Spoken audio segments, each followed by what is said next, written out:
So let's talk about what happens if your makeup is too light. Everyone knows what makeup looks like when it's too dark, right?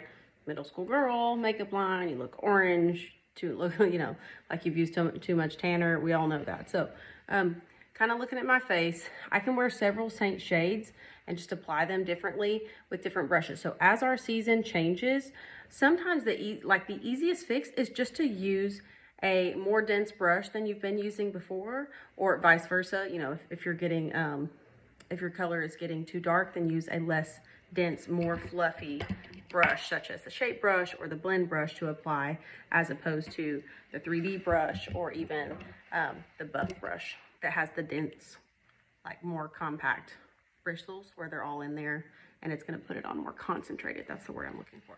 Okay, so that's a quick, easy fix. We can also fix things with bronzer, but sometimes you just need a new shade.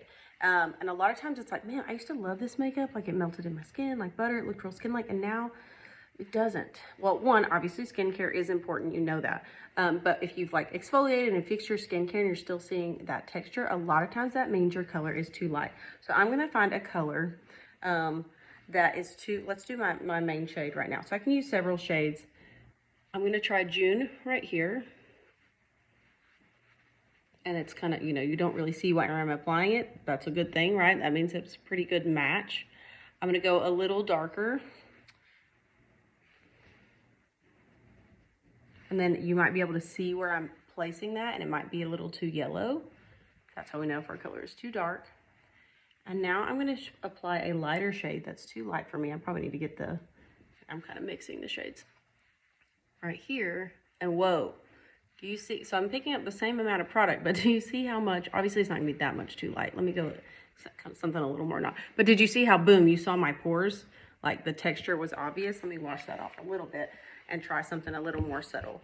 Because, I mean, obviously, you would know that is too light. Let's try something just like in this range.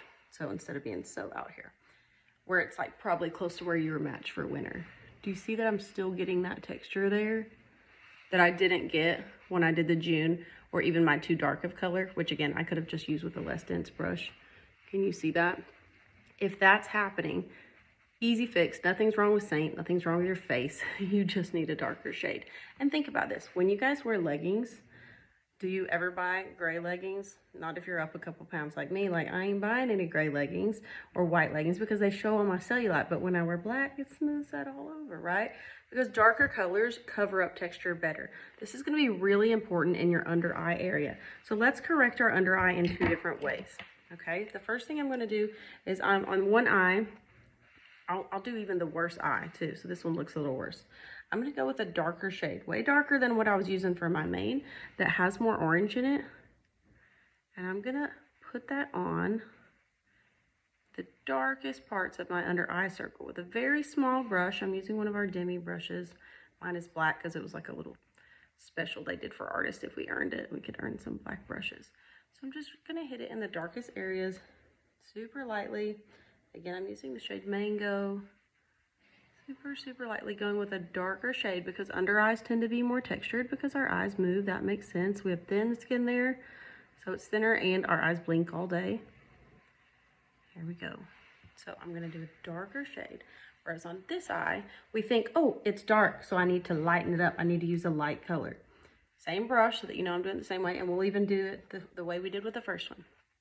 I'm going to put that light shade in on the darkest areas. This isn't a great time for me to be doing this because I'm about to go have an interview. And be like, isn't that the girl that sells makeup? Her makeup doesn't look good. Look at like how I am using the exact same amount of product I used on the other side. But you are seeing that it is makeup, right? Whereas on the other side, now, and you're not going to take away all of the darkness. So I'm actually going to go and brighten around this in a second. But do you see how much more texture you're seeing on this eye that looks more like makeup than that eye? Obviously, I'm doing this in spotty areas, so it's looking a little silly, but I'm trying to show you the importance of having the correct shade. So you always want to ask your artist every time you're reordering to get a new color match. I mean, eventually you can learn it, right? Hey, I just need to go up. So you may want to ask her like, hey, what's a shade up from Candlelit? And they'll say Athens, right? And it's not always that way because there's some fluctuation based on your undertones, but if you're showing that texture or your makeup's not lasting all day or you're having to use a lot more product than you used to get the amount of coverage you want, your color's too light. Quick color change, You're gonna be back to buttery smooth.